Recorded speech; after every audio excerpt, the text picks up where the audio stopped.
Hello, and welcome to the Legendarium Green Team. I'm Jingalls90, and with me today are Little Red Book, Hello. Ceskyure, Hey, and Texasblade. hey, Today we are discussing Book 3 of the Alex Verus series, Taken by Benedict Jacka. Let's go ahead and start with some overall impressions and non-spoilers about this book before we move into the spoiler section. Who wants to start? Um, so one of my favorite parts about this book, this is gonna sound silly, is whenever Alex encounters Lyle, I believe his name is, he's always like, "Oh, hi, Lyle. I didn't know you were starting it." It's just he loves to needle this poor guy. I mean, he probably deserves it. I He definitely yeah, deserves it, yeah. but it's just a lot of fun.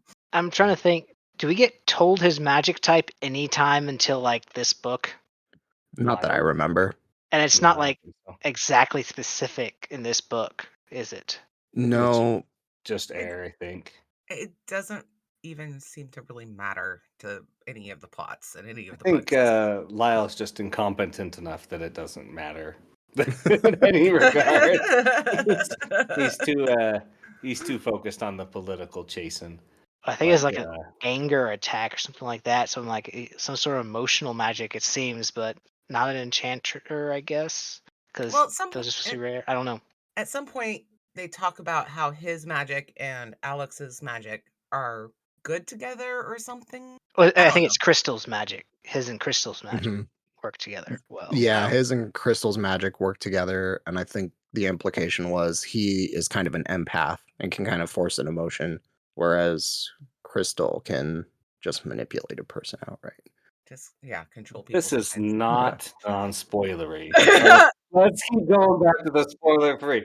I will go spoiler free for a second here, or at least like 90% spoiler free. Yeah. So I, of course, love the book. I really do think it's a good, solid continuation.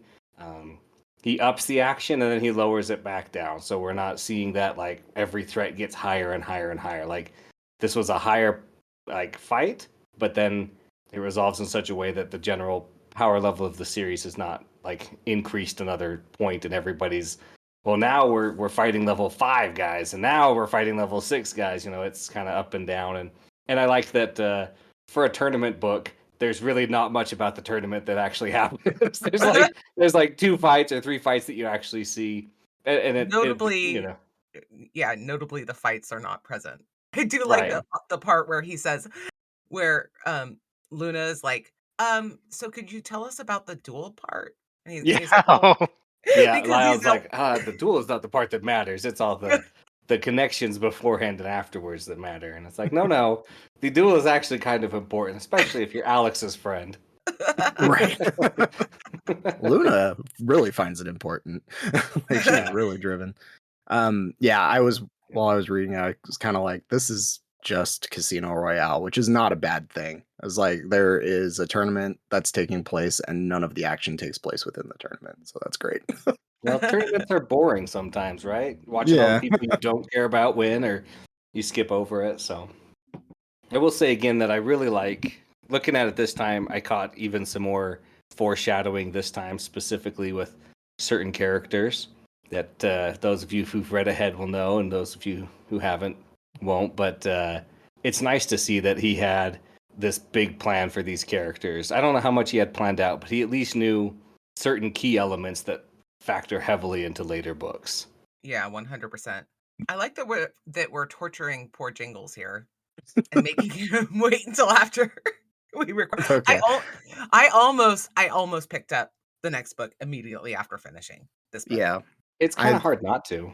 yeah, I think there is probably going to be a time where that's just going to happen for me because I read this one. I had a day in the middle of the week off, so I didn't have any real plans, and I picked this book up at like 6 o'clock in the morning and finished it by 2 in the afternoon, like almost Mhm. one whole sitting. Um, I loved it. It was so fun. um, but I was like, if I can get more days like that where I just have a whole day, I'd probably just start trying to pump these out. I think I read them in the first time. I think I read them in 3 weeks, Yeah. like the whole series.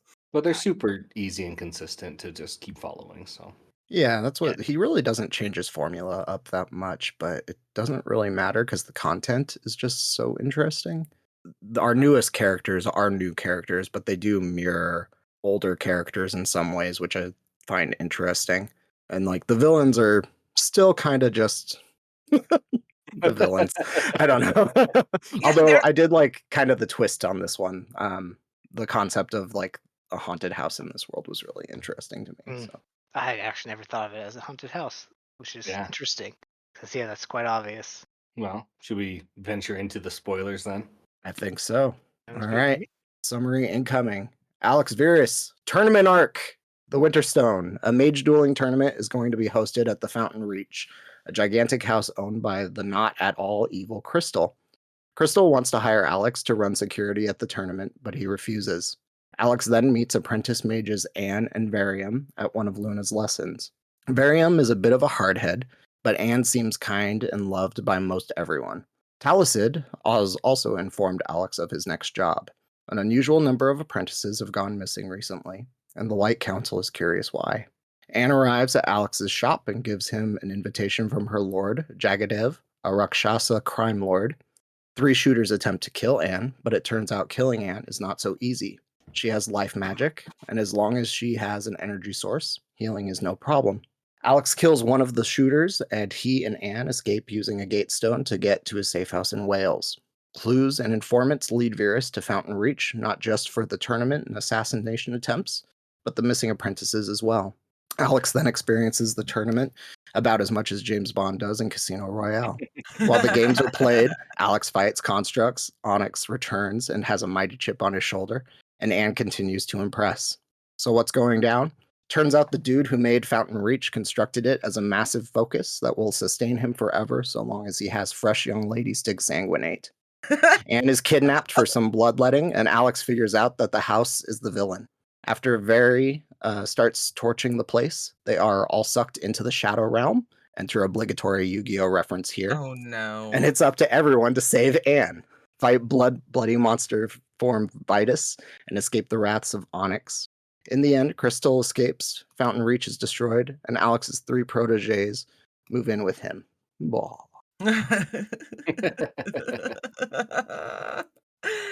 I can't believe you mentioned Yu-Gi-Oh! Oh my gosh. It's the Shadow Realm. How can I you It not? works know. out.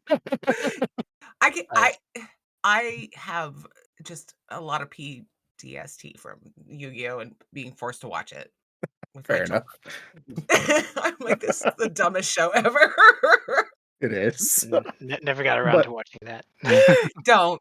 even more so, the fact that there's like a tournament happening, and usually the losers of the tournaments in the original Yu-Gi-Oh would go to the Shadow Realm, Mhm. because Yep. Americans are too afraid to say that people die and things. It's like, You can't have that on our show about children beating each other to death. no, I mean, yeah, no, no. So I mean, if we're now that we're in spoilers, I mean, we see we get more to Alex's crew. Kind of Annie and Varium have joined, and we see a lot more, different or unique magic. We see Annie's life magic. We see Vistus's space magic, Crystal's mind magic. How are you feeling about that, Jingles? Are you feeling overwhelmed with possibilities yet, or are you feeling okay? yeah. I mean, I think even with just Alex's powers at the beginning, I'm still trying to figure out the delineations of everything and seeing like at what point a person is limited. And really, from this book, the only way I gathered Anne is limited at all is because she has like ethics and morals. um, and And that's touch. kind of horrifying. Yeah. So many Yeah, thoughts. she's touch range too. She doesn't have any Yeah. range abilities Um, yeah. except But for senses, I guess. even then, the idea of like she gets to just touch somebody and they could potentially die is just kind of horrifying. But That's why so life that's mages are banned. You yep. can help who you Or are, of course, right? I can't Yeah. help if I very was born a regulated. life mage. Well, you're illegal. I'm sorry. No, They're it's not only life draining banned. that's banned. There They are heal. White They're Council healers too. ones. They're just regulated, Sure. Everybody and no trusts one her because likes she's a a life mage. non-regulated life mage. But I'd understand why people find them scary, because that is scary. I Yeah. mean, if you're It's nice to her, she's not going to have any reason to go life drain you in the first place. It right. goes back to And my constant criticisms throughout this whole book, or series almost, is if you just treat people decently, they don't try to kill you later. Like, it's not that Maybe hard not. of a situation. It's not that hard Some of of the a. black mages.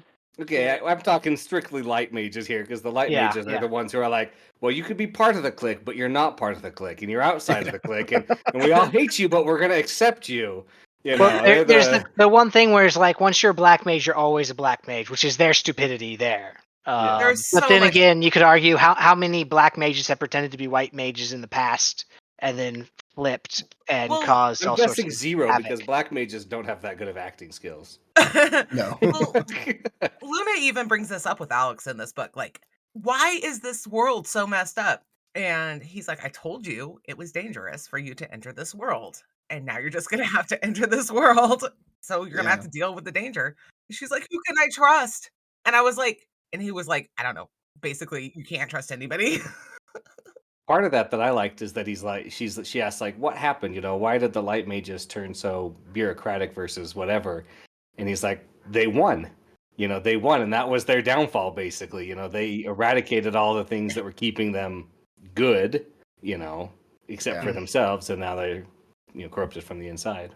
Well, yeah, that idea that their entire council came out of Killing safety. monsters, basically. Yeah, Yeah. trying to make the world better for humans in general.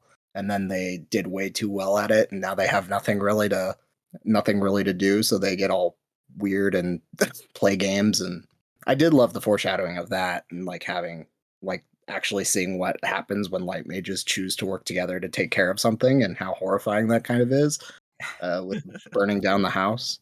Yeah. That was a But good scene. yeah. It also has a very follow the house of Usher feel to it. Mhm. That's the book I would compare it to, as opposed to Casino Royale, which Well, I mean, that's a good comparison too, actually. yeah, that's what there's definitely a lot of mixed stuff going into here. I'm actually, I might have mentioned this in a previous episode, but I'm starting to see the magic system more as like X-Men mutants more than anything, just because we don't have like, I don't know, like we don't have like classical incantations and things, right? These are all talents that people are born with, and for the most part have to learn how to handle on their own, which I find interesting. Yeah, I could definitely see that every, Yeah. especially the adepts, they're kind of the one trick ponies. They've got one move Yep. and that's what they're good at. Yeah. And then the elementalists are more varied, but they still have their own style and their own preferences, and it is very kind of unique, but you can still learn from others, right? Right. Yeah, the mages I seem like to that have a little bit comparison. option. Like that the adepts, Alex praises them because he's like, yeah, they can only do one thing. They can do it really, really, really well. Mhm. And that, yeah, being a jack of all trades is fine, but the adepts learn how to be very creative with the thing that they can do. Some of them. Just being a jerk, I'm sorry. This is true. Some of them, yes. I also really love that Luna has a whip. It's awesome. Oh, yeah, Athena, or not Athena, Arachne, making that whip was fantastic. I enjoyed that. Um, just the idea of having a focus that actually does that and focuses a power, and you can use that as a weapon. That's really cool. And yeah, that she can just kind of reach out and touch someone with it. And I do want to see the whip actually used outside of a duel, though, because I am curious what kind of That won't happen. What do you think I'm talking about? yeah. The whip is done. It's a one-time thing, this Yeah. book, and you won't see it again. This book has Yeah. no foreshadowing, period. Not at all. It's just a complete one-off here. I mean, Yeah. I'm starting to get that with all these books being so different every time they go. every time they're just crazy. Hey. But I just think it's so cool that she's fighting Natasha and she whips Natasha, and Natasha's like, what was that? That's not even fair. Like, what's happening? And I just love that scene. And then when Natasha basically tries to kill Luna. Melter. Oh my God.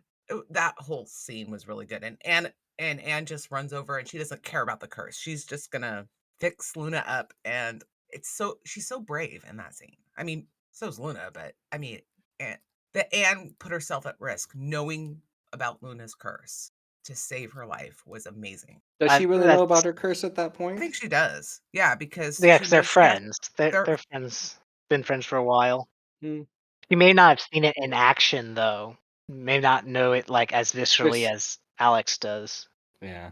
And plus, she's been dead who knows how many times and revived herself. So probably very blasé about, oh, this is something, a curse that might kill most people. Well, oh no, if my throat gets slit, big deal. I'll be fine. Yeah. So Yeah. I mean, I think this is probably projecting a little bit onto Anne here, but I feel like just being around Luna, you should probably be able to pick up that she doesn't like being close to people. And there's in the magic world, there's probably a good reason for that as well. So making the Yeah. decision to just jump in when you know that this is a person who appreciates distance. Is Yeah. I wouldn't be too terribly surprised if, as a life mage, she has a pretty good sight for someone's magic because that's part of the life and stuff like that. Yeah, that's something that I am still kind of confused about. Does everyone have mage sight like Virus does? Because I sometimes it think feels like they don't. I think it varies. Okay. Like, because Alex is all about seeing future and seeing stuff, he's very good at seeing the magic stuff, whereas everyone else is, or it's just that it may also be, this would be something to ask Jack, I guess, is it may just be that because Alex is all about seeing things, he's really worked on seeing magic, whereas a elemental mage doesn't need to see the magic, just needs to blow you away with his magic. Yeah. Right. I think it's more of a practiced skill. Alex has practiced has to a high degree to really be able to see that. But, like Texas was saying, it's elementalists. You see the fire, you see the heat, you see the water. You don't necessarily need to see their strain. Like he couldn't tell Annie's because hers is all internal, until Right. he sees what she's doing. And then he's like, oh, you're a life mage versus. But like the other girls, like the apprentice, I think she just wasn't expecting anything from Luna, and so she wasn't like actively trying to like see, because later on she is blocking and shielding and fighting and hitting Luna's weapon as it, her whip Right. as it comes out. So she had to have some inclination, but I would attribute it to a sixth sense that we just couldn't perceive, but they can, and Right. whether it's And sight or just sense, that sense probably even only comes into play when you're conscious of it. That makes sense. right, yeah. Okay. So, Jingles, when did you put together the plot or the house? Oh, geez. Um, I didn't put anything together, and I think that was very much by design. Well, okay, hold on. Let me backtrack that a little bit. Do you feel slighted that you didn't figure it out, or just like that was okay? It wasn't done poorly. It was done good enough that I'm okay with how. Yeah, I Yeah. mean, it was done good enough, and I think the saving grace of it was that Anne gets kidnapped solely because she's been hiding her powers up to that point outside the house or inside the house, Mhm. or just not using them. I I've also read plenty of mysteries where the mystery is written that you're not supposed to know what's going on until some detective very fancifully tells you all of the things that you're supposed to connect. That's I'm a looking very at you, typical. Sherlock. Yep, exactly. It's like a very typical mystery style. Um, so no, I don't think I felt slighted. I think the only thing that didn't tie well together by the end that I wasn't wholly satisfied with was the Jagadev twist. Yeah.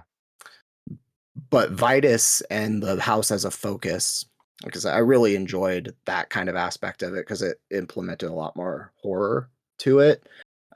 Like we have a vampire who is living in this house and desperate for food, and we also have him like following people around as a ghost, and people are unsettled, and the atmosphere of that was just a lot of fun.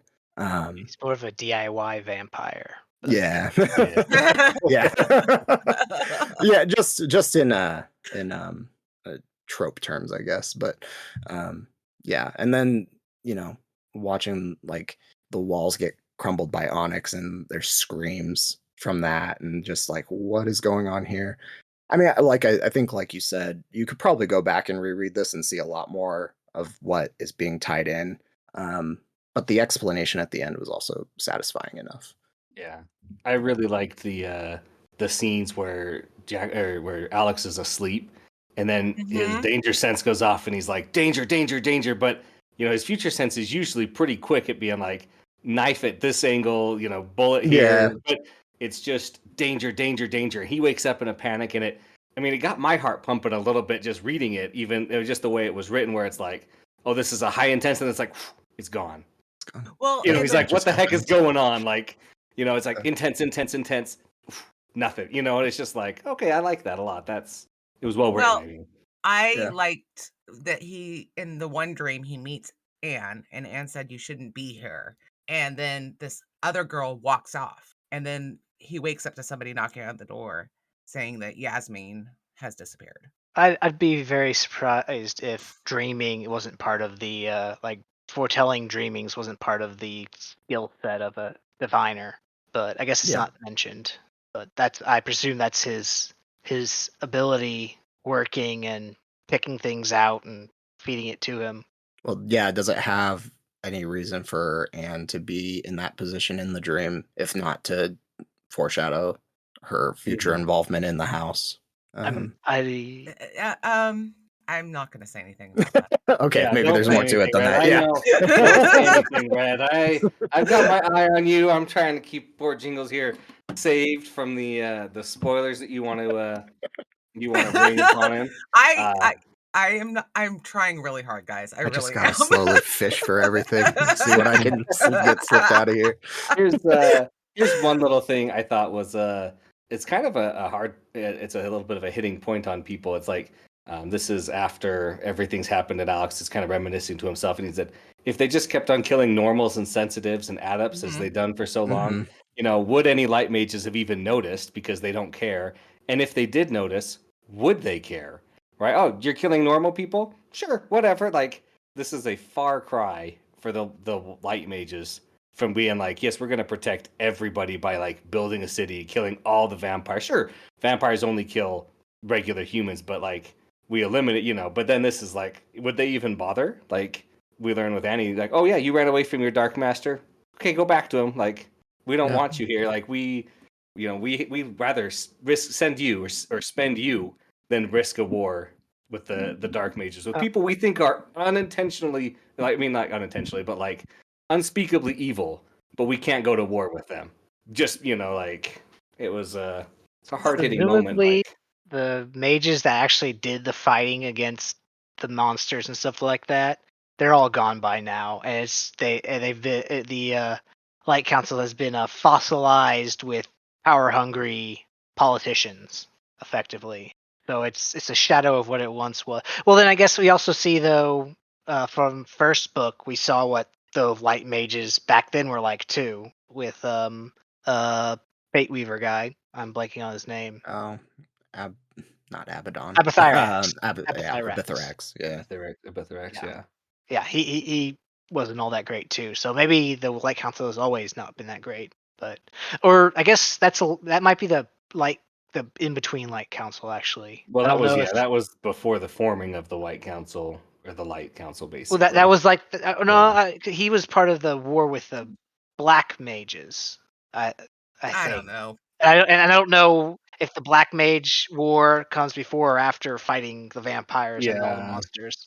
I Yeah. don't recall his exact timeline placement, but I mean, needless to say, I think throughout all of the mage history there were good ones and bad ones, but at one point there were a lot of good ones together, and then they slowly changed out or corrupted out or got Mhm. infiltrated by people just seeking power rather than seeking the betterment of others. The Yeah. other thing that I find frustrating about the Light Council is that they don't even know that there's dark apprentices that are going missing. And they're like, well, there's nobody we can talk to. And I'm like, there's a lot of you. It infuriates me. I mean, they It probably makes me don't trust so it. angry. They can't trust anything the Black Mages would say, No, yeah, and that's not true though. Yeah. And there's mm, plenty of independent mages out there that aren't part of either side Well, that they could you talk can't to. trust an independent mage if they're not White Council or Light Council, born and bred, raised up through the ranks, and paid their dues. Their opinion is worse than garbage. Come Yeah. on, Red. What are you talking about here? It's so stupid. It makes me so Like, angry. Unless they're a diviner who conveniently has all the power set we need at the moment. Yeah. But even For then, they I don't like mean, we've him. seen how well No. that They its they still keep diviner's him on the treated. outside. Yeah. I was about to say, I guess at this point right now, Taliesin kind of gets to be the exception to the rule. But even then, And I'm not Sonder so is sure. too. I mean, Sonder is Yeah. Yeah, they're reasonable. Although yeah. Taliesin, something set me not okay about Taliesin this read, and I don't know exactly what it was. I was trying to pinpoint something he said at the end of the book. I think it was related to that idea of Taliesin not being interested if apprentices hadn't been taken. Um, Yeah. Seemed a little, yeah, just a little off. So Yeah. I'll be interested to see what he does. But I just uh, I also really enjoy how the back research, like we've been talking about, lots and lots of people have gone missing at this house. It's a really oh yeah, fucking the creepy house. piles of bones in like different pools and oh, that imagery was So, a great. question for you guys. Uh-huh. If you could live forever, I'm not saying without the blood sacrifice part, but you only could live in one place because he can't leave his house. Would you do that? That just Amazon brings me all the video games I need. Oopsie. Yeah. I mean, I get as long as my games will work, and I can have a nice big house, so I can have people over. So I actually I've don't got leave my apartment when I don't have to. So I like Texas's thought here, but just hear me out here. Powell's. So see, I'll live in Powell's. I'll have all the books There I you go. need. But I would like Powell? the ability to blow my house up so I can die peacefully eventually. But Yeah. there's so much media, like Texas was saying, you can always do something, but make See, stuff and ship it out. I'm cool with living a little bit longer, probably before I have to kill my first person or before I start turning into goop more than a actual human being. As soon as I lose my Uh, eyes, then I'm yeah. done. As soon as I lose my eyes, I'm done. Yeah. Well, you can't play video games without eyes. My answer, by the way, is no. Still Yeah. listen to audiobooks though, so there's that. that's Yeah. funny. I like how your scale is like, well, my scale goes from like first person I kill to like I'm goop absorbing people like I need to be done with this. I think life is over for me. Yeah. I mean, I guess presumably at some point, what's his name Venus. is more magic than person, and now he's just like kind of fixated on living and not really thinking. Because what's the point in living if you have to live without your eyes and teeth and just be this zombie vampire You just shadow realm beast thing? if you live He's in a not blood human tub. anymore. Yeah, exactly. Love love the blood What tub. are you living for at this point? What are you gaining from any more life? Yeah. Yeah, it's the And now Um, I'm fixation, yeah. hearing Prince I mean, singing. it's one thing if you can recover Queen. from that, but if this is your life from now on, I'm not going to say it's like it's like if it's a temporary having to live like that, that's one thing. But and I guess maybe he's hoping that he can find the right blood type or something to Well, come back to his full power. But I don't I think think that. that's why he wants Anne because she's a life Yeah, mage, and she Well, thinks. I think they that's supposed to be a think permanent. there's Yeah, a huge quotation mark around the word think there. They yeah. think by using a life mage it Yeah. will fix the process and make it permanent, but it's like maybe it just provides a really big boost. There's no Yeah. guarantee. There's like I mean, this is all theoretical, of course, but like there's no like way to say like, oh yeah, for sure, like one life mage will fix all your I problems. mean, Like presumably, if you can feed her enough, then you don't have to capture anyone. You just keep, you know. Then you just feed people to Anne instead. yeah. Yeah. Oh, yeah. Well, but you can also just feed her like actual food, and I guess. she'll I be mean, but fine-ish. she can't Though swallow that's though because also they not a slit her way to live. throat. So, mm, Um, I don't know. yeah. So I just hear Highlander who wants to live forever. There can only be one. Yeah, I would not. Even if I was living in Powell's, I would still not want to live forever. No. So A little bit of Yeah. extra time added on, but definitely not forever. Yeah. And while we were talking about Vetus for a second ago, how amazing was it to just see Annie actually kind of let loose and be like, oh, he's dead before he hit the floor. She ripped his life out of him in a Oh, heartbeat. that was amazing. Like, Yeah. and he's like, oh, she's powerful. And Alex is like, oh, I'm scared of Annie now for a second. Like, no wonder everybody's worried about her. Like, that was an instant no defense death. Like, It was like if she had her energy pool, she would be a great person to have on a battlefield. yeah, Just like going through. I mean, life mages. I don't know what the rarities of all these magic systems are, but if there's more than like a handful of those out there, that's kind of horrifying. Like, yeah. me- I don't know the exact rates, but I'm pretty sure it's yeah. a heavily favored elementalist Yeah. element, and then life, death, diviners are just lesser or less, or either there's less or just they don't survive long enough to make it. Well, They in the just last book, don't they do a even talk lot. about how diviners have a tendency to go crazy or they shut off their power Mhm. completely. So, Or they get, or they stick their nose where it's not supposed to be, and right. Yeah.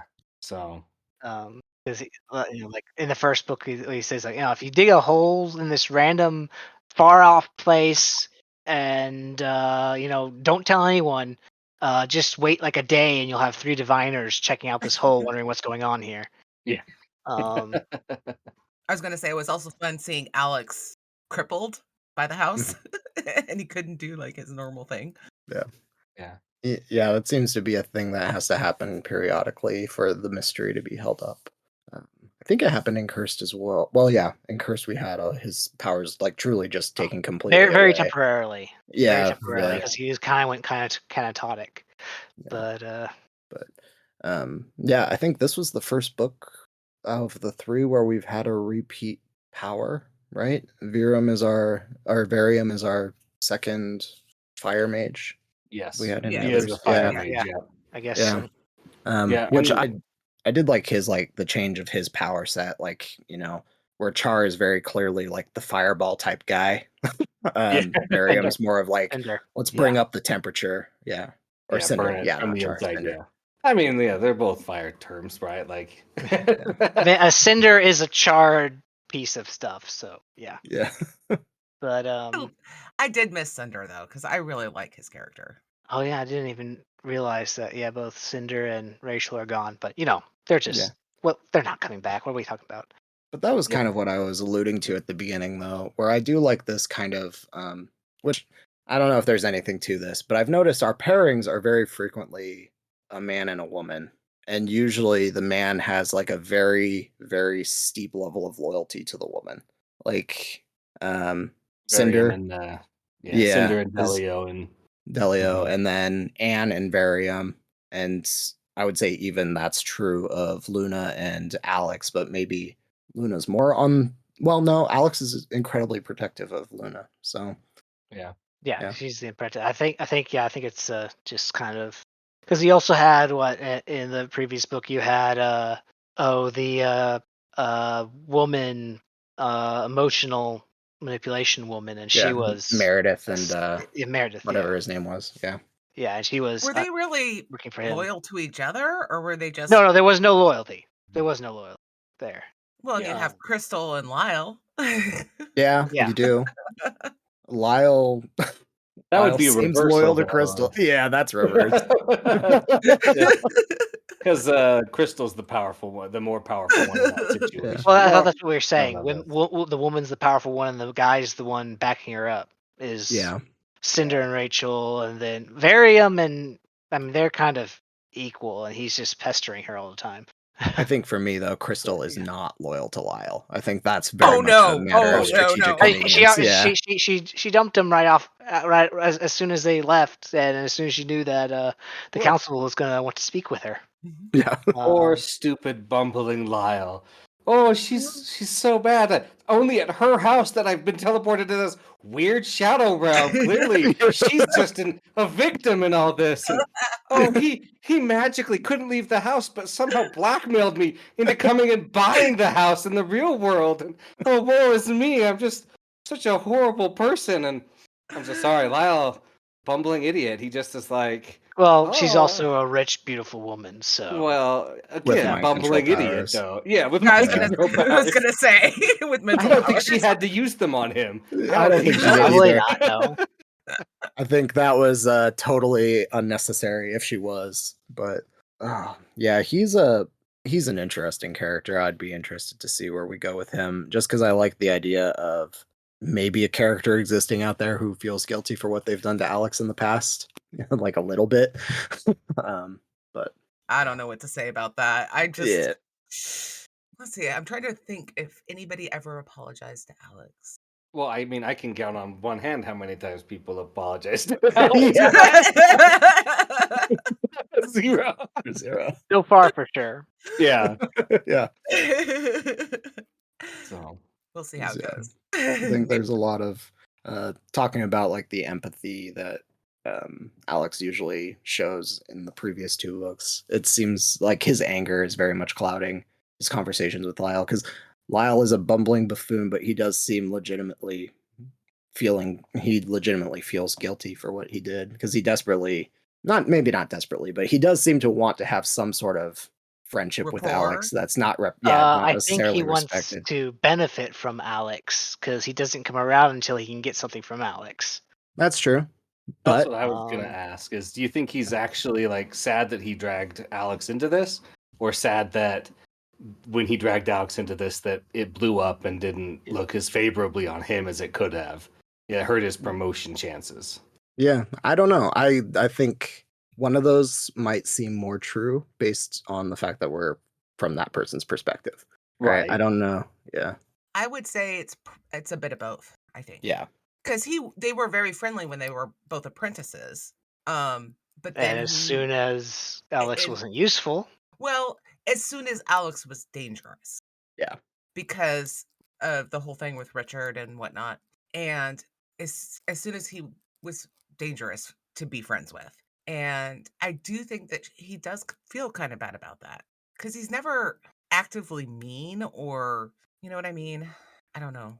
I think it's a bit of both, is what I'm saying. Because they're people. He's a complicated person. He's got lots of things to consider. But I don't think he's willing, if he feels like something is really going to interfere with his goals, he's not willing to put himself out there. Not that he feels bad about it, but he's not willing to take a risk.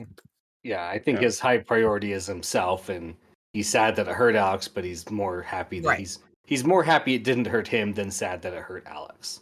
Yes. Would Right. be, I think, the way to say that. Yeah. What do we think about Mordant? Well, he's the coolest, of course. Deal with your own problems, Alex. I'm not going to solve your little fight with Onyx. Be a mage. Stand up to him for once. I think Morden's a really interesting character because he is, so far we've seen he's a very powerful black mage, but he doesn't seem to be as mustache twirly as most black mages are. He's not bent on a certain destruction of things. He works with Alex, or well, more like he makes Alex work for him, or do things that he wants. He's very good at manipulating things, making them happy. And it's like, oh, I told Onyx to just deal with you. Like, I don't care if he kills you or not. Like, either you're going to survive and I'll use you again next time and you'll prove your worth to me, or you'll die and I'll know that you weren't worth anything and it was okay for him to kill you. Like, that's kind of the standard black mage mentality. Like, if you're worth it, you'll figure it out and you'll survive. And if you're not, then I don't care because you weren't worth it. What I like about him is he is not actively hostile. Like he's Right. It's where he's coming from is purely practical. well, he's not actually. He hasn't needed to be. Yeah, we don't know his goals yet, and so it's very like to us. He's gotten his way so far, so he wants a seat on the council. That's his goal. And also maybe not having all the dark apprentices disappearing. I mean, yeah, Well, but- I think but that was a that's, cool way to have him come back into the conversation. Was like Morden Onyx might be doing the same thing as you, Alex. Just there are other people involved out there. I was gonna say for Morden, kind of the character type he's fulfilling for me right now is I'll use a supernatural term for this, but the Crossroads Demon. Kind of the guy that just shows up and if you're willing to make a bargain with him, he's willing to make a bargain with you, but don't expect that bargain to necessarily play out the way you thought it would. And I do kind of like that aspect of him because it does make him clearly antagonistic, but also not just a twist my mustache evil villain. So yeah. I remember what I was gonna say. I was gonna say that Moradin is acting somewhat unlike a black mage because a true black mage wouldn't care about anybody else's apprentice but his own, That's true. theoretically. So Yeah. he is kind of, he's looking out for these other black mages apprentices who've been kidnapped. So he, as a black mage, is less focused on himself. He is, but always on Or he's more black mages as intelligently the focused on himself, I think. yeah. I agree. He's not like rabbitly like not. He's got his eyes set forward. He's like they'll be useful. So Yeah, if 'cause he he wants keeps to them be around, the they'll black be mage on the White Council. So they have to like want to work with him if he's going to speak for them, kind of thing. So it would be what Ayn Rand would call enlightened self-interest. Yeah. But seriously, that's what it is. Yeah, that is what it is. That's funny. Not that I was expecting to talk about Ayn Rand today. You keep her book on your night shelf, ready to Yeah. go at a moment's Right, notice. right next Yes, As to an my offensive House weapon, Little right? Red Book. Like And right they're next to hanging up. Infinite Jest that you read Oh, every geez. night to yourself to sleep.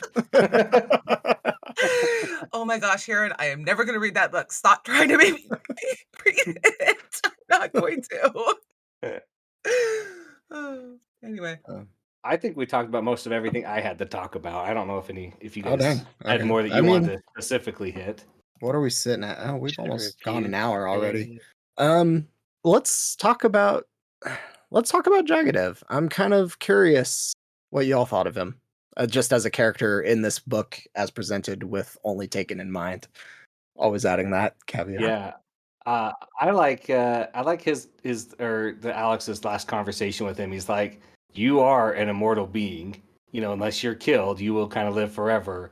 And he's like, I can't imagine what that's like to lose your spouse, somebody you thought you were going to live forever with. And he's like, it was easy for you to get revenge. You just wait it out or you go after that. And I like this, him revealing the pieces of like, you've been going after the people who killed you or killed your wife. Like a totally understandable thing. Like, Jagged, if I get it, like you did it, but like these are the last two. Let me take them, and it kind of clicks in. But I just liked his patience with that, where he's like, I'll do that. I'll put Anne in harm's way. I don't care. Like it makes me, to him, it doesn't make him look bad because it's been his plan all along, and he doesn't care what others think anyway. So I liked his long game there, and just the future, like unsettling and settling as Alex is talking with him and just being like, it could go poorly, it could go bad, but he just sits there, stone faced, Never touching his This food. might be the first time I had to figure out what a Rakshasa was. Yeah. I think they're mentioned in Dresden Files, I believe, once, but it's just like something that's happening. That the White Council in Dresden Files is having to deal with that Dresden wasn't involved in. And it's just like a name drop, so that one hasn't been on screen in Dresden Files yet. But yeah. Well, I like that you find out that these are the last two descendants of the mages that killed his wife. I like that reveal and the way it Yeah, was he was revealed. very successful in his goal up until he wasn't. Yeah. Very successful. Yeah. Till that pesky diviner got in the way. Gotten away.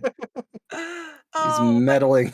He's meddling Alex. meddling kids. This meddling fox. I didn't say that. You said that, Chesky. It's just a saying, Red. Just drop it already. Come Interesting. on. Okay. Oh my gosh. Oh. Yeah, I will. So I think I already said this earlier, but I was a little disappointed with that reveal. But I think what I found interesting about Jagadev is this idea of just more monster involvement on the whole. Because I think Starbreeze and Arachne are prominent characters in the first and the second book. I don't think I really thought of them as actually like part of a larger party or organization that could be participating in all of the world events. Mhm. And Jagadev introduces that concept a little bit more fully. I guess we also had that a little bit with the dragon at the end of the second book. But I just like the idea of monsters being more than just random creatures that show up to fill your fantasy descriptors in your void. They're actually going to be like involved somehow. So Yeah. that's cool. Well, I You find it think Jagadev's coming back? What are you talking about? Sorry, I started the bit. Now I have to continue it. I was gonna say, the conversation that he has with Arachne about Jagadev is very interesting because she's like, he offered me an alliance and I wasn't interested because he's a destroyer. Yeah. Yeah. He lives for revenge, and I want to build and create and make better. I'm Yep. gonna make cool whips for Luna. That's my whole goal in life. Whips for Luna. Really fancy clothes. Continue the James Bond comparisons. I want to be your Q. Yeah, I was gonna say, is she Alex's Q? I think she is. Pretty much. I mean, She's- not that I've only have a very vague concept of Q because I haven't watched any of the James Bond or read any of the novels. What? Oh, man. What? I did try to. I think it was the one we just talked about, Casino Royale, that I tried watching once, and it was so boring. I'm like, Were you watching the right Casino Royale? Yeah. I don't know. It was one boring one that was just like. Plus, I'm an engineer, and some, like if it's not a fantasy, and yet like I've watched like the Mission Impossible 4, I think was the first Mission Impossible I watched, and then they're like hanging off the building by the cuffs of their pants. I'm like, it can't take that kind of load. It's got several people in it. It's going to tear. Or they're floating through the computer on magnets. I'm thinking magnets are going to mess up that computer. What are you doing? Okay, fair so enough. yeah, that's so unless there's going to be like fantasy elements, let's not. You just you just have Just to think of describe the them fantasy as elements. fantasies. Yeah. Yeah, they're fantasies. James Bond or isn't real. sci-fis. Yeah. One, I guess, movie that I do like that's realistic-ish is like Paycheck. I don't know if any of you with Ben Affleck I've and seen Uma that Thurman. one, yeah. And I really like that one, but that's a sci-fi, because there's time travel involved. So, well, not time travel per se, Yeah. but Time timey-wimey stuff Yeah. involved. I would just look at James Bond. We are way As off topic. fantasy. As fantasy Yeah. or Not sci-fi. exactly. Yeah, well, I It's mean, just fiction. It's fiction because you there's aren't no gonna have- supernatural. You're not gonna have like cuffs that can shoot bullets or whatever. That I sounds mean, like we have science watches fiction that more we than can fantasy. talk Yeah. to now, like phones, and that was the spy people back in the day thing now. So yeah, but Alright. Well, somewhat on tech issue if we want to talk about. I don't know, because we didn't talk about anything about the constructs, so I guess that was only one scene in this. But yeah, and they're dead, so I guess there's not a whole lot to talk about them. I did like terrifying. Yeah, and I liked seeing Alex's problem solving on display because it wasn't necessarily something he could totally use his powers for. So yeah. I leave him totally. I was gonna say that if anybody has any questions about the magic or other random things, Benedict Jack on his website has put together kind of an encyclopedia arcana, so you Okay. can browse that a little bit. Now, Jingles, for you, I would only browse the first like 10. I've looked through them a little bit, and they're pretty safe. They're more just generals like, what is magic? How does this work? How are the three branches of living? And it's nice that it's there, but it's not in the books because it could really slow down these books if you explained everything to everybody. But Yeah. it's available, so if you want to know, you can. Okay. But That's I good would to find know. them very helpful for a couple things. So I was going to. I recall you mentioning those at. Yeah, I recall you mentioning those at some point, and I was just. And we did get to see an Earth Mage in this, I think, for the first time. No. There was a Earth Mage in the very first book. Never mind. And we've had wind, ice, water. Now Force. illusionist. We had illusionist in this for the first time. Just in one of those bouts. yeah. Have we met? Never mind. I'll just be quiet. Oh, I think I might know who, and I wouldn't be surprised if it was the unnamed person who walked off. That I think we meet him next time. I was thinking of a female character, but Oh, okay, never mind then. We do have some some listener questions. Yeah. So Ian asks, as always, what are the metaphors? The metaphors are people suck. That's However pretty you want much to portray that. Yeah, that's pretty much said straight out. But I don't think there's a lot of big metaphors here aside from like searching for a life when you don't have a life is kind of Yeah, I think yeah. purpose is a big player in this book. Yeah. I don't know. Yeah, there's not really anything too deep in this one, I don't think. There's no overt metaphors like that we're No. looking for there. So No. Um, okay, and then the next one, which I kind of wonder if it's a follow-up from our cursed discussion. Jeff Dugan asks, Alex is not a predator, but a survivor. Discuss. I think that is from our cursed, and I say he is a predator. Yeah, I would And he agree. actually flat out says well, Cinder says that to him when they're outside the castle at the end of the last book. And in this book, he actually calls himself a predator, an ambush predator. Yeah. I don't necessarily see predator and survivor having to be separate things. I just think he's a very effective defensive critter. Make him a hippo or something like that. He's not like hunting people to eat. But as soon as you get too close to him and threaten him, I guess No, hippos kill a lot of people. yeah, It's yeah. true. And they're not like predators, but Yeah. Well, I they think like will mess people up. yeah, like fundamentally, if we're talking about predators in the animal sense, all predators are survivors, right? Because that's usually what they're killing for is to eat. Like the whole Well, yeah, purpose of their to existence is eat. to So that's a yeah. little bit. I don't know. That's a little bit. He's not like that. That's I would say killing to eat is like killing to progress. He's not killing to progress. He's killing to make sure he doesn't regress to nothing. this is such an interesting question because there's many ways you could go about surviving. And the reason I agree more with Red that he's more of a predator than just a straight survivor is that all of the other diviners are survivors. That's why they all disappeared at the beginning of the first book, is because they said something's that they probably knew better because they're better at it than Alex is apparently, right? They're like, oh, something's coming. We're gonna survive. We're gonna get out of it. Alex has many opportunities to survive. He could have survived by just taking the Fate Weaver. He could have survived by letting Belfast kill Arachne. He could have survived by submitting to Levistus. He does not choose these methods of survival. He chooses to kill people. Yep. If very straight up, Yeah, he's like, very "No, you don't yeah. agree with. I don't agree with your philosophy here. I'm going to kill you so you cannot inflict it on me Well, again, or try to well, inflict it on me." he's only killing people who are going to kill him, though.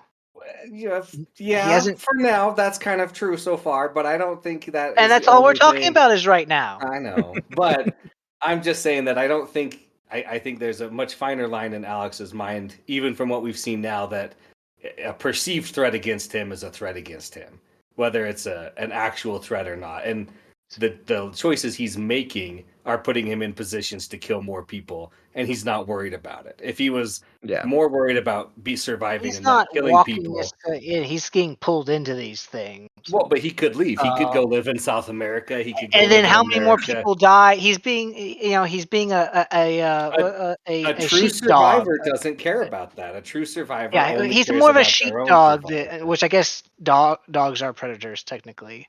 Um, so if you want to say a dog's a predator, then he's a Yeah. Well, sheepdog. dogs are Effectively, predators. I he's mean, not letting people die.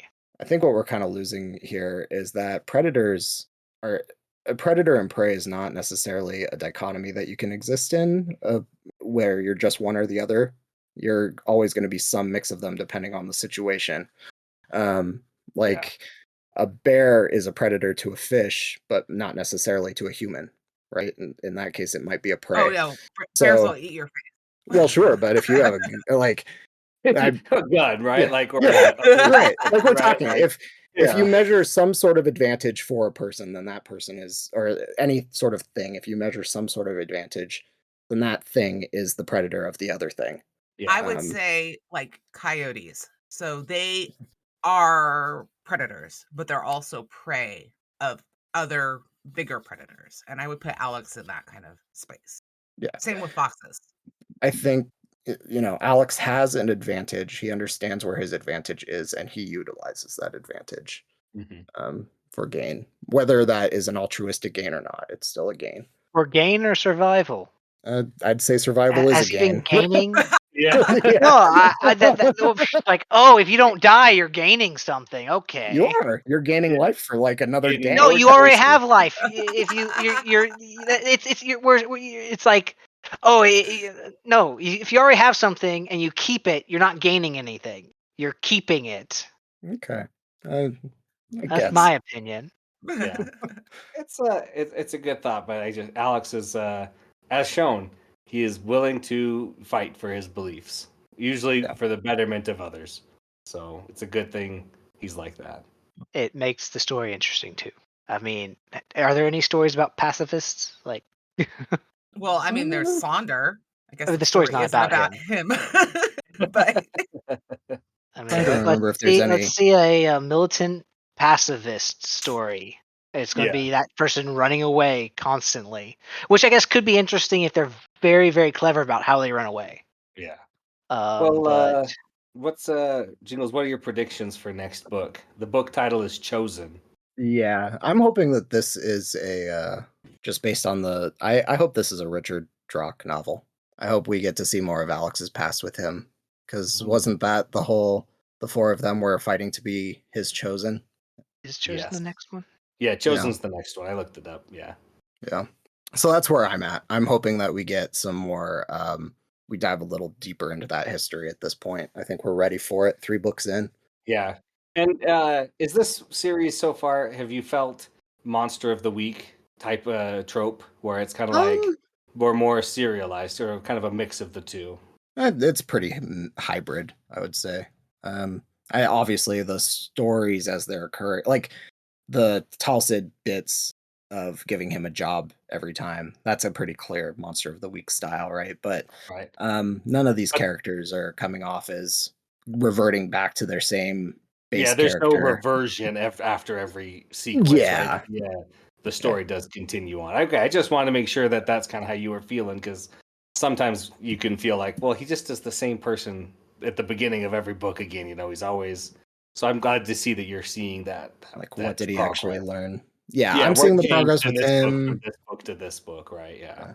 Yeah, yeah. So yeah, definitely a hybrid. And I think the character of Alex has been interesting. I think the development in Cursed was more prominent than those stuff that happened in Taken, but um, it's still, yeah. I mean, I that's have okay. I have a prediction that about you. I think you're going to either be really excited, well, not excited by the end, but I think there's going to be a scene or two in the near the end of this next book that you're going to be like, that was a character development kind of scene, and Okay. you're going to fall on one side or the other. I mean, that's what the same it is for every decision, but I'm interested to see which side you kind of fall on.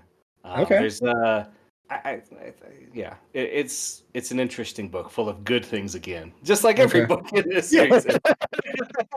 Good. Well, we're approaching the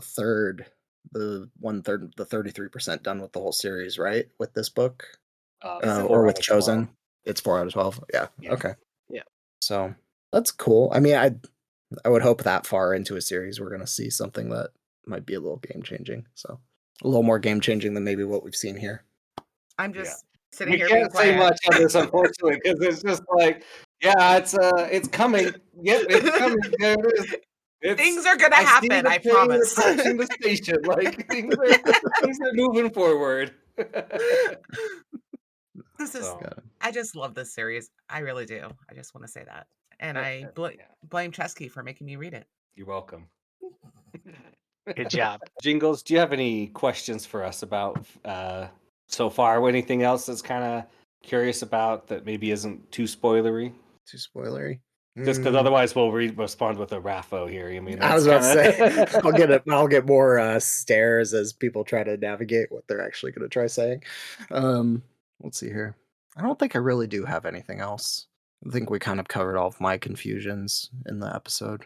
I am curious because you've said this before, Chesky, where your reread has presented a lot more of your presented a lot more foreshadowing to you, and I kind of went into this third book with that in mind.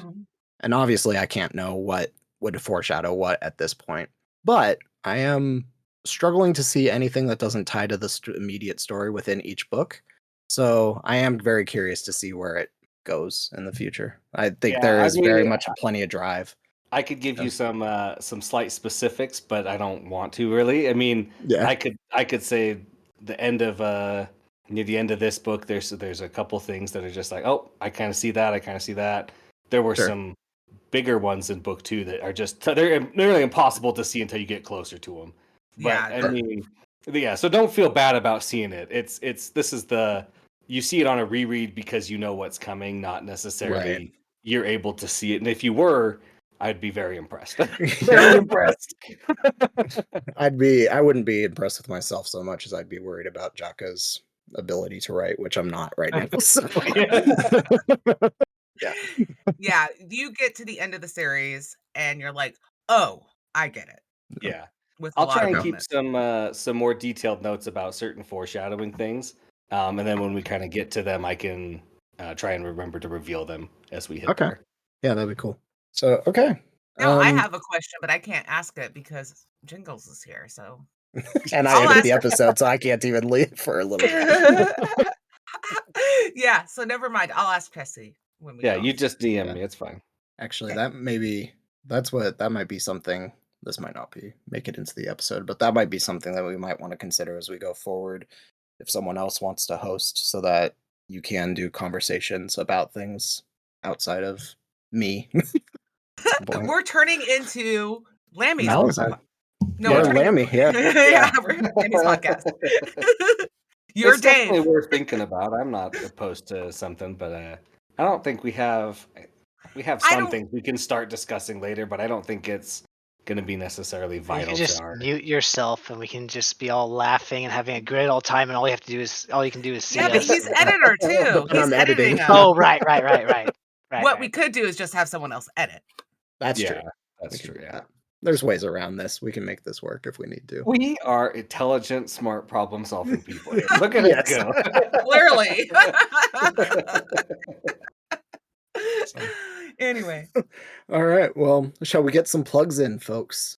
I Yeah. can't plug anything because I've failed to upload an episode for over a month. So. Oh, no. I have also failed to upload an episode over a month, but I do have all of the various books already written and recorded about. So you can find my podcast. It's the Libromancy Podcast, anywhere you find good podcasts. 15 minutes long because I like to talk about books, and they're usually great books. So enjoy it. It's a lot of fun. And I have a podcast called Word Less with my sometimes host, Mark, and we discuss short stories in science fiction and fantasy. Sometimes I have other people on. Mark's difficult. Okay. Well, this has been the Green Team of the Legendarium's discussion of Taken by Benedict Jacka.